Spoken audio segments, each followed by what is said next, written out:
আসসালামু আলাইকুম বন্ধুরা। আজকে আমার 4টা রোজা হয়ে গেল, যেহেতু 6 রোজা রাখতেছি। আর এই যে আমি এতক্ষণ বসে বসে কি শরবত তৈরি করলাম। এটা হলো কাঁচা আমের শরবত তৈরি করলাম।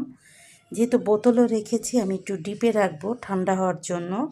এই যে আম, সাথে ছবি তুলে রাখবো, পোস্ট করব। তো এই যে দেখাচ্ছি কাঁচা আমের শরবত। আরও একটা শরবত চলে এসেছে, এটা হলো রুয়াবজা।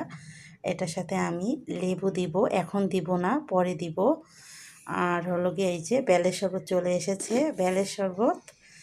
যেহেতু আমি রোজা রয়েছি, তো আর আমি এখানে দেখাচ্ছি এটা হলো গিয়া গ্লুকোজ।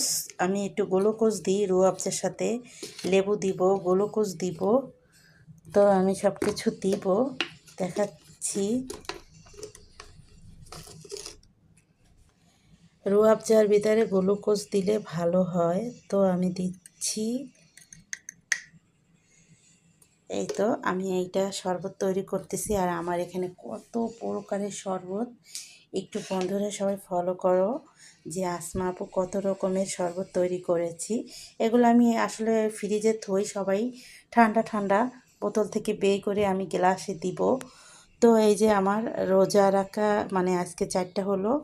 আর এই যে শরবত তৈরি করেছি 3 প্রকারের। এটা হলো আমের শরবত, এটা হলো রুয়াবজা, আর এটা হলো বেলের শরবত।